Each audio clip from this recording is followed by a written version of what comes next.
Una nueva serie que le hemos llamado así, Somos Iglesia. Somos Iglesia. Bienvenida, mi hermana. ¿Cómo está de salud? Estos tiempos son malitos para nosotros, como hablamos, ¿no? Esta lluvia nos afecta de alguna manera. Nuestro hermano Giovanni nos va a guiar en esta lectura bíblica de Apocalipsis 21 para todos nosotros. Le decía que hemos comenzado una nueva serie titulada así, Somos Iglesia, para hablar de la identidad de nosotros como creyentes, que no solamente tenemos una identidad individual, personal, como hijos de Dios, sino que al ser creyentes en Cristo y nacer de nuevo, nosotros llegamos a pertenecer a la familia de Dios, a pertenecer a la iglesia, al cuerpo de Cristo, y entonces tenemos una identidad también corporativa o comunitaria, y que nosotros no podemos desarrollarnos en nuestra vida cristiana a plenitud de manera individual, sino que tenemos que encontrar nuestro lugar en la familia de Dios, siendo miembros de la iglesia y allí sirviendo según los dones y la capacidad que el Señor nos da para su gloria. En ese tono, en medio de ese contexto, vamos a seguir estudiando Apocalipsis 21, pero me gustaría que tuviéramos esta lectura antes de comenzar.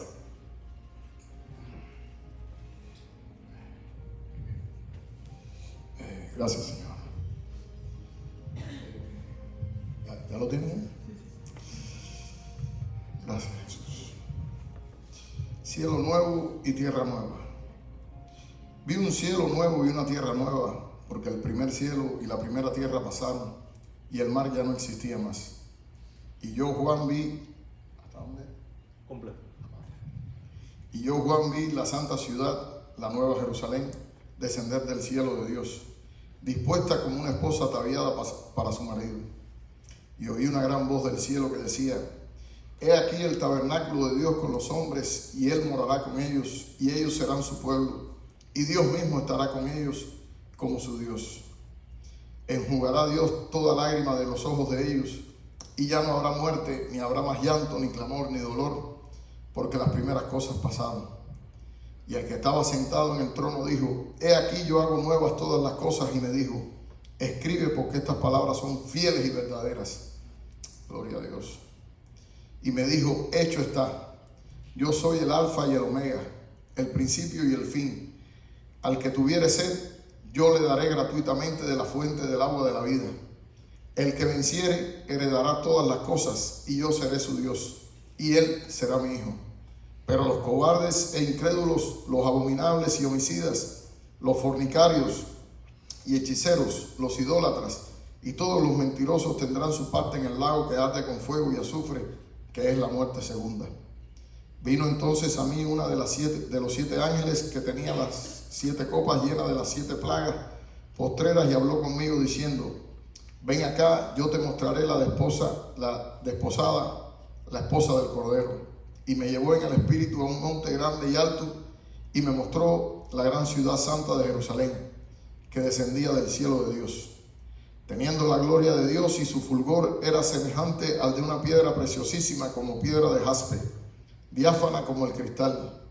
Tenía un muro grande y alto con 12 puertas, y en las puertas 12 ángeles y nombres inscritos, que son los de las 12 tribus de los hijos de Israel. Al oriente 3 puertas, al norte 3 puertas, al sur 3 puertas, al occidente 3 puertas. Y el muro de la ciudad tenía 12 cimientos, y sobre ellos los 12 nombres de los 12 apóstoles del Cordero. El que hablaba conmigo tenía una caña de medir de oro para medir la ciudad, sus puertas y su muro.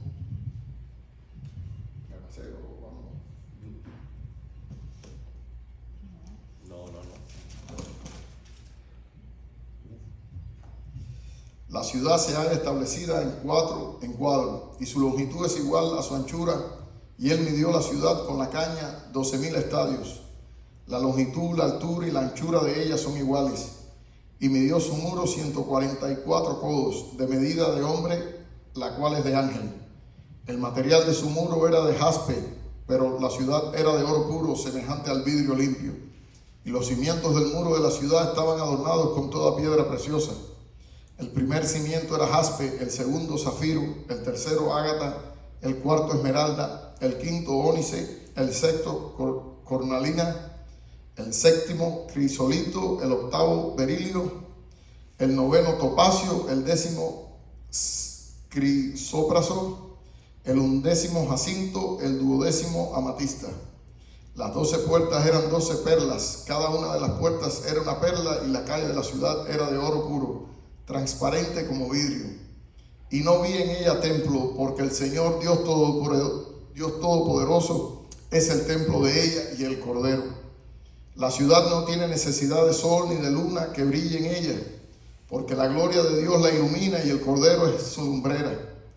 Y las naciones que hubieran sido salvas andarán a la luz de ella. Ahí no hay apagones, hermano. Y los reyes de la tierra traerán su gloria y honor a ella. Sus puertas nunca serán cerradas de día, pues allí no habrá noche. Y llevarán la gloria y la honra de las naciones a ella. No entrará en ella ninguna cosa inmunda o que hace abominación y mentira, sino solamente los que están inscritos en el libro de la vida del Cordero. Amén. Quiero una oración, hermano, por favor.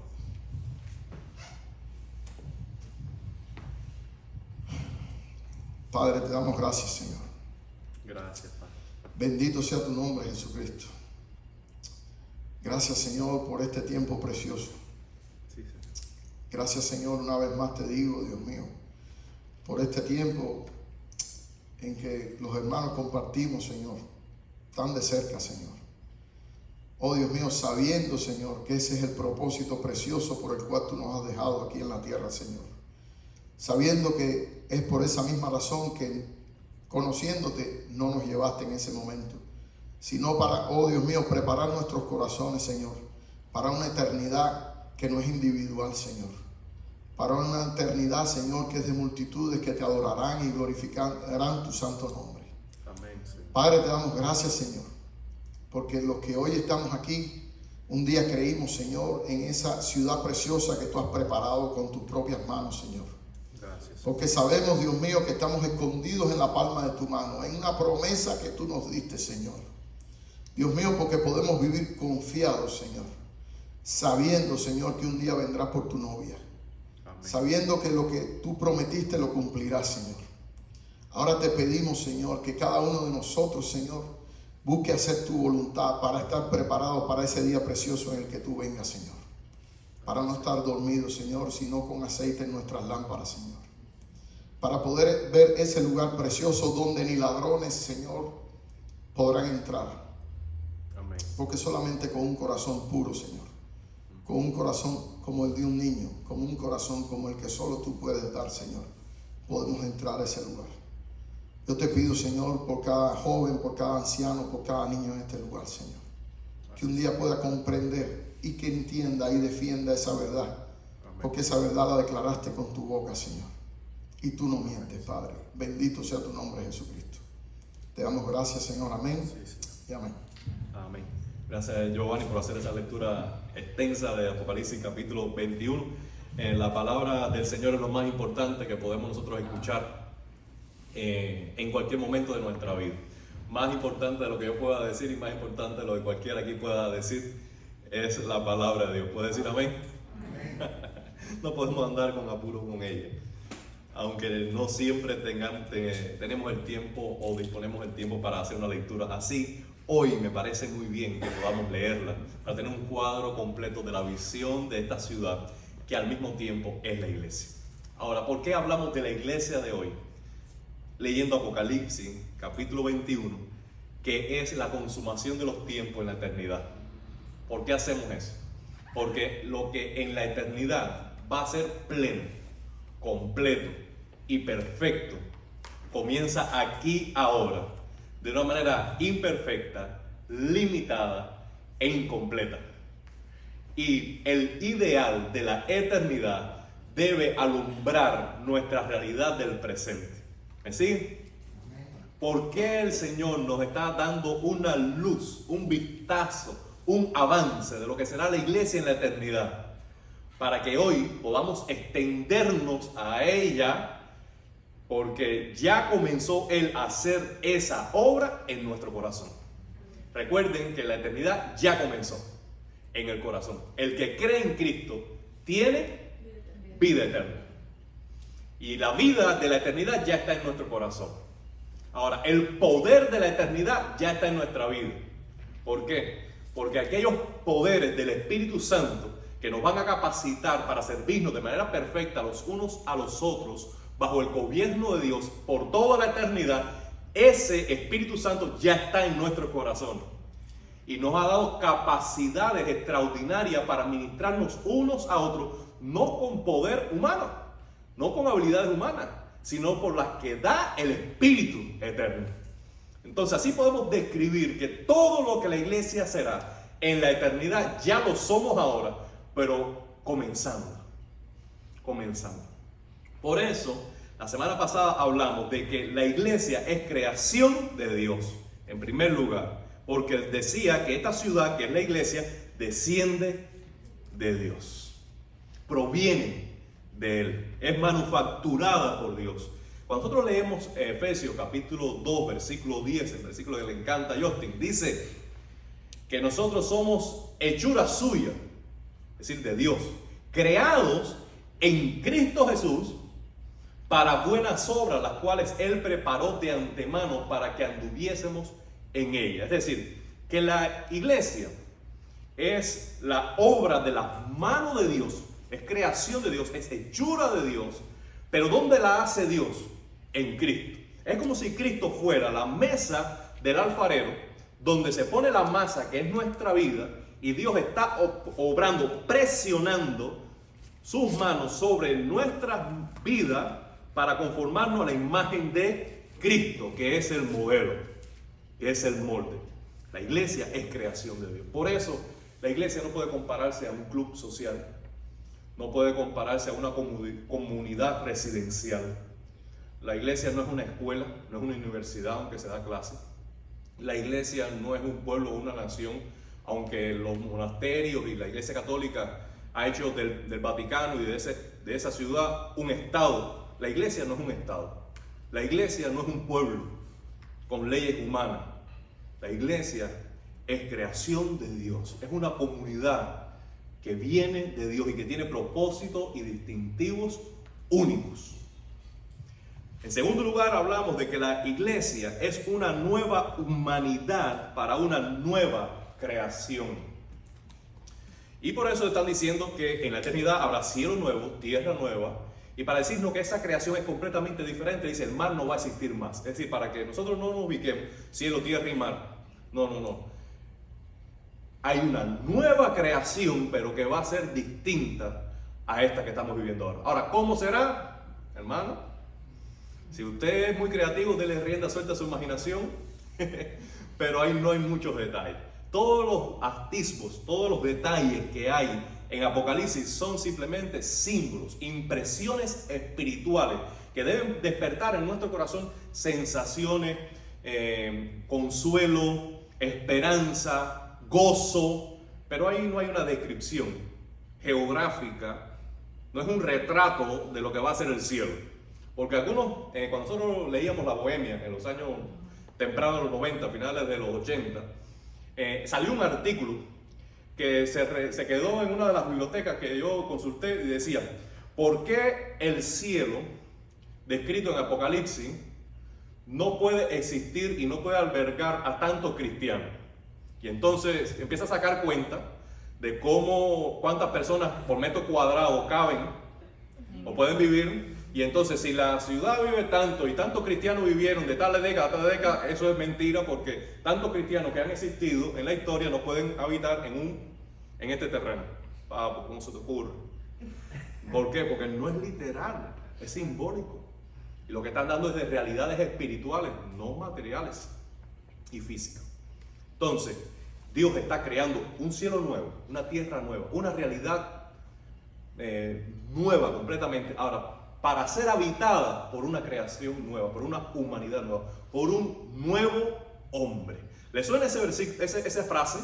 ¿Cuántas veces Pablo dice, despojados del viejo hombre y renovados del nuevo que está creado según la imagen de Dios, en justicia y en verdad? Y en muchas ocasiones el Señor está diciendo, ¿sabe qué? Quien está en Cristo, nueva criatura es. Las cosas viejas pasaron, aquí todas son hechas nuevas. Es decir, que Dios está levantando, está recreando la humanidad con un nuevo tipo de ser humano, nacido de nuevo, con un corazón que lo ama a Él y que se aman unos a otros y que viven en misión para poblar con esa nueva humanidad, esa nueva clase de humanidad, el cielo. Y la iglesia es esa comunidad. Qué precioso.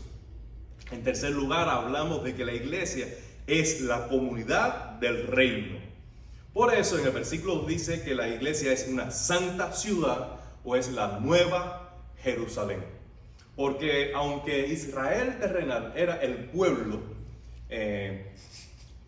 distintivo de Dios desde todo el Antiguo Testamento, que Dios escogió a Abraham, por medio de Abraham los patriarcas, Isaac, Jacob, por medio de Jacob los hijos de las que llevaron nombre las 12 tribus de Israel, y así creó Dios un pueblo, su pueblo, el pueblo de Israel. A este pueblo le dio el pacto, le dio las promesas, le dio la señal del pacto que era la circuncisión y le dio una tierra en Canaán. Ese era el pueblo de Dios. Pero al venir Cristo, ahora que vino a los suyos, pero los suyos no le recibieron. Pero no debemos sorprendernos de esto, hermano. ¿Por qué? Porque este era el propósito inicial de Dios. Dios nunca quiso quedarse con solo un pueblo, Israel, sino que su propósito siempre fue la salvación para todas las naciones. Regresemos al Génesis.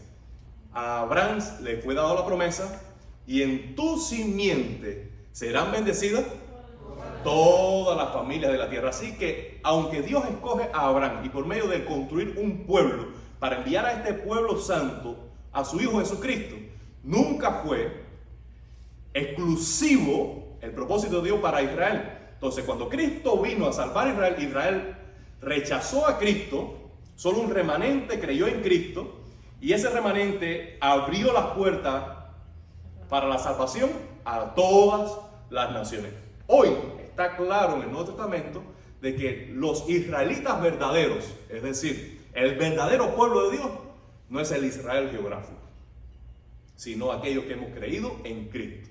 La verdadera señal del pacto no es la circuncisión hecha en la carne del hombre, sino hecha en el espíritu, en el corazón, porque Dios ha cortado de raíz el poder del pecado y de la muerte del corazón del hombre y lo ha santificado. Y la señal del pacto ahora no es la circuncisión, sino que es el bautismo. Es el bautismo. Entonces, quienes creemos en Cristo, nos identificamos con el Mesías, que es Cristo, y por medio del bautismo se nos introduce a la iglesia, que es el verdadero pueblo de Dios. La iglesia es la comunidad del reino de Dios. Aunque Dios reina sobre toda la creación, sobre los creyentes y no creyentes, sobre los fenómenos naturales, sobre los ángeles y demonios, aunque Dios reina sobre todo, donde se hace visible en el tiempo contemporáneo el reinado de Dios es dentro de la iglesia.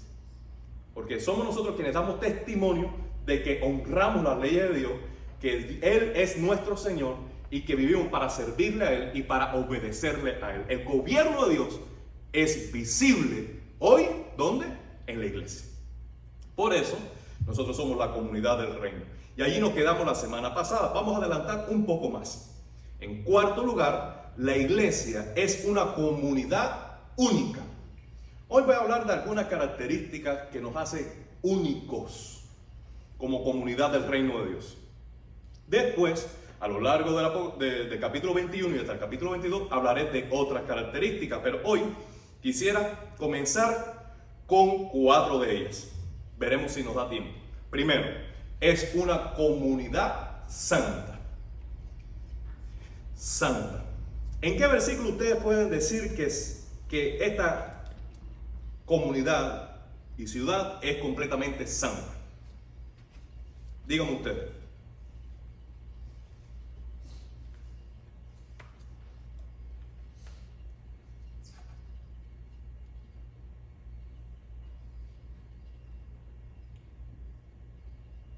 ¿Quiénes no van a entrar allí? Por favor, díganme rápido. El versículo 8. Léalo. No los cobardes, ni los incrédulos, ni los abominables, ni los asesinos, ni los que cometen inmoralidades sexuales, los que practican artes mágicas, los idólatras y todos los mentirosos recibirán como herencia el lago de fuego y azufre. Esa es la muerte segunda, esa es la separación definitiva de Dios, lo que la Biblia llama también infierno. Vamos a leer, creo que es el versículo 27, que dice: nunca entrará en ella nada impuro, sino solo aquellos que tienen su nombre inscrito en el libro de la vida, el libro del Cordero. Para mí es curioso que aunque Jesús se presenta con varios nombres en el Apocalipsis y en el Nuevo Testamento, aquí está diciendo el libro del Cordero. ¿Por qué? Porque cuando Cristo se compara con el Cordero, es para recordarnos su oficio de sacerdote y de ofrenda por el pecado. Cuando leemos Génesis capítulo 3, Adán y Eva pecan, Dios viene a rescatarlo. Después de confrontarlo, es Dios quien ofrece un sacrificio. Toma las pieles del cordero y con las pieles del cordero reviste la vergüenza, la culpa, el pecado de Adán y Eva. Ese cordero representa a Cristo, porque Cristo es el inocente, muere en lugar de Adán y Eva, muere en lugar nuestro, es nuestro sustituto, y la justicia representada con las pieles del cordero entonces nos reviste a nosotros. Sin la justicia de Cristo, nosotros ¿cómo estamos? Desnudos, envueltos en culpa, en vergüenza, en pecado. Es por la justicia, por la piel de Cristo que nos arropa, que nosotros podemos reconciliarnos con Dios. Cuando nosotros leemos entonces en Éxodo el día en que Dios da la ley por medio de Moisés al pueblo, es el momento en que va a ser Israel un pueblo, dejar de ser un pueblo de peregrinos a ser una nación santa. Es la ley de Dios, la constitución del pueblo. Es el momento en que oficialmente va a nacer la nación de Israel. Cuando desciende Moisés con la ley, Dios le pide que haga un sacrificio. Cuando Él derrama la sangre de ese sacrificio, del cordero, toma parte de la sangre y la esparce sobre el pueblo, claro, a distancia, de una manera simbólica. Y la otra parte de la sangre la esparce sobre la ley. Recuerden que aquello no era pergamino, ¿ok? Sino que era piedra. Entonces la esparce. Entonces esa es la sangre del pacto. El pacto, el contrato legal que establece Dios con el pueblo de Israel es que ustedes, si obedecen mi ley, ustedes serán mi pueblo y yo seré su Dios. Y este pacto queda sellado con sangre. Con sangre. Entonces, cuando nosotros tomamos la cena del Señor, dice Jesús, esta es la copa del nuevo pacto en mi sangre. Es decir, nosotros venimos a la fe en Cristo y lo que sella nuestro pacto con Dios es que Cristo derramó su sangre por nosotros. Cuando nosotros estudiamos hace varios domingos atrás Apocalipsis capítulo 5, ¿se recuerdan? Jesús se presenta como cordero y león. Dice que el cordero, él estaba inmolado. Es decir, él está vivo, parado, pero él tiene una cicatriz que fue sacrificado previamente. Entonces lo que está presentándose una vez más Cristo como la ofrenda sustitutiva por el pecado del hombre, pero al estar parado en el trono, él resucitó y está vivo. Amado hermano, aquí dice que el libro de la vida eterna, es decir, quienes entran en la vida eterna, son aquellos que tienen su nombre escrito en el libro de ¿quién? Del Cordero, de la vida, es que es el libro del Cordero. ¿Por qué? Porque es el Cordero de Dios quien murió por ellos, quien resucitó por ellos, quien los santifica a ellos, y entonces cuando ponemos nuestra fe en Él, es que escribe nuestro nombre en el libro de la vida. Amado hermano, nadie entra en el cielo sin los pecados perdonados.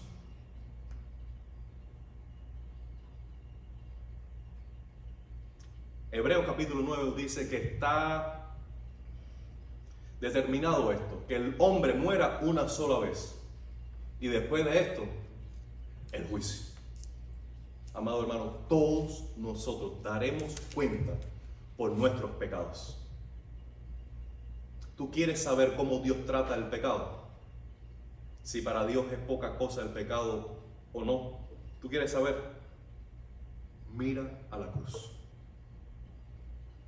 El día en que Cristo, siendo inocente, tome nota, siendo inocente, siendo el hijo legítimo de Dios, el único hijo de Dios, el día en que Él asumió nuestro pecado, el día en que Él nos quitó del medio y se puso por nosotros de frente a la justa ira de Dios, cómo Dios trató el pecado. Díganme ustedes, ¿cómo lo trató Dios? Jesús dijo: Dios mío, ¿por qué me has desamparado? Y todo el peso de la ira de Dios reposó sobre su Hijo. Amado hermano, si Dios no pasó por alto el pecado que voluntariamente asumió, no propio, sino que asumió de nosotros en su Hijo, si no lo pasó por alto, ¿cómo ustedes creen que tratará a cualquiera de nosotros o a cualquier hombre que llegue al cielo sin sus pecados perdonados? Díganme ustedes. La paga del pecado es muerte. Pero no es que pagamos muriendo y que después tenemos la oportunidad de ir al cielo porque ya pagamos. No. Eso es lo que dice la Biblia. La Biblia no está diciendo que muriendo pagamos. No. Es que por cuanto es impagable nuestra deuda, lo que vamos a recibir es la muerte. Ahora, nosotros no podemos llegar allí con nuestra propia justicia, sino que debemos acudir a Cristo, arrepentidos por nuestros pecados y pidiendo que Él nos regale la justicia suya a nuestro favor. Ponemos toda nuestra confianza en que su sacrificio es suficiente para aplacar la justicia de Dios. Y que nosotros nunca podremos, ni tan siquiera queremos intentar conseguir mérito para demandar de Dios perdón y acceso al cielo. Si nosotros lo hacemos, dice la Biblia que su sangre nos limpia de todo pecado. Y entonces nosotros somos insertados en la familia de Dios, en la iglesia de Dios. Nuestro nombre está en el libro de la vida. Y un día van a decir: Marta Mera. Y ella va a decir: ¡Aleluya! Presente. Va a decir: Cristian. ¿Y tú qué vas a decir? Presente. Eridani. Aleluya. Presente. I'm here. Por la sangre del Cordero, por su sacrificio en la cruz, por el poder de su resurrección, por su gracia, por su amor. I'm here. Praise the Lord. Aleluya. Por eso somos una comunidad santa. ¿Y qué podemos hablar en 2 minutos? ¿Quién me da 2 minutos? Ya ustedes saben el truco, Lorena. Ya nadie me da 2 minutos. Porque 2, 4, 6, 8. Dice que esta iglesia, con esto voy a terminar, además de ser santa, también es esposa. Ahora, ¿qué quiere decir el Nuevo Testamento cuando habla que la iglesia es una esposa? Dígame usted. Dime, Fabio, tírame un cabo ahí. Bueno, escaso conocimiento, la iglesia está considerada la novia. Ajá. ¿Ok? Muy bien. Entonces, la pregunta estaba relacionada con... ¿Por qué la iglesia es comparado con una novia o con una esposa? Independientemente. ¿Por qué te crees?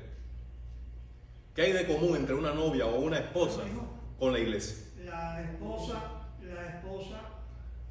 está esperando, o sea, el esposo está esperando por la esposa, y en este caso, de una manera análoga, Dios recoge, por así decirlo, a su iglesia Para contraer matrimonio. para contraer el matrimonio. O sea, Muy bien, muy bien. Esta palabra que se utiliza, que es el arrancamiento Ok. de la iglesia, es el Señor en su gloria viene a buscar a los que A su creyeron en novia Él. para contraer Exacto. matrimonio por la Pero eternidad. es más que aquellos que creyeron en Él. Muy bien. Ahora, excelente, excelente. Ahora, ¿por qué hay de común, además del cronograma, la situación? Porque nosotros somos novia comprometida con Cristo hasta el día de nuestra consumación en la eternidad, cuando nuestra unión ya va a ser perfecta y completa, como lo es el matrimonio. Dejará al padre, dejará a su madre y a su padre y se unirá a su mujer, y los dos serán una sola carne. Cristo dejó a su padre, vino, murió y resucitó y está esperando a su novia. Nosotros hemos dejado el mundo, hemos dejado todo compromiso del mundo para comprometernos con Cristo. Y ese día estaremos con Él por la eternidad. Muy bien, el día que nuestro amor se consumará. Dos palabras que he querido usar intencionalmente. Uno es un amor comprometido. Lo que nos hace parecido a una novia o a un esposo es eso. Es un amor comprometido. Es un amor comprometido. Nosotros vemos que en el Antiguo Testamento, desde el Antiguo Testamento, este es el mandamiento. Oye Israel, Jehová tu Dios, Jehová uno es. Y amarás al Señor tu Dios. Amarás al Señor tu Dios. Cuando nosotros leemos los profetas, Dios compara a su pueblo cuando adora imágenes con una adúltera o prostituta. ¿Lo han leído? Porque Israel se ha prostituido debajo de cualquier palmera. ¿Qué está diciendo? Que ellos buscaban árboles, buscaban colinas, allá hacían sacrificios y adoraban imágenes. Entonces, Dios comparaba a su pueblo con una adúltera o con una prostituta. ¿Por qué? Porque estaba faltando al compromiso de amor que habían contraído únicamente hacia Dios. ¿Recuerdan ustedes cuando leemos ahora Santiago capítulo 4, donde dice: oh almas adúlteras, ¿no sabe que el amor con el mundo, la amistad con el mundo, es enemistad contra Dios? Ahí está el eco del Antiguo Testamento, de los profetas del Antiguo Testamento, donde está diciendo: amados hermanos, cuando nosotros comprometemos nuestra lealtad de amor a Cristo por el amor al mundo, por el amor al pecado, por el amor a sustitutos de Dios, nosotros estamos adulterando. Estamos compartiendo el amor. Estamos dividiendo el corazón. ¿No? Cualquiera que quiere ser amigo del mundo se va a constituir enemigo de Dios. ¿Por qué? Porque lo que va a distinguir a un novio y a una novia, lo que va a distinguir a un esposo y a una esposa, es la lealtad de su compromiso basado en el amor. En el amor. Y la iglesia es la esposa de Cristo. Por eso el primer mandamiento sigue diciendo: ama al Señor tu Dios con todo tu corazón, con toda tu mente, con toda tu alma y con toda tu fuerza. Este es el primer y gran mandamiento. Por eso Efesios capítulo 6 al final dice: la gracia sea con todos los que aman a Jesucristo con un amor inalterable. Por eso a esa misma iglesia en Apocalipsis capítulo 12 le dice: pero tengo contra ti una cosa, que has dejado tu primer amor. Sí, amado hermano, a nosotros como iglesia nos debe caracterizar la pasión, el amor consagrado, comprometido, leal hacia Dios. Eso nos hace a nosotros una comunidad única. Ningún partido, club social, equipo de deporte, nadie tiene este distintivo de amar a Dios sobre todas las cosas y establecer el amor a Dios como base, causa y motivación principal para amarnos los unos a los otros. Vamos a seguir estudiando esto la semana que viene.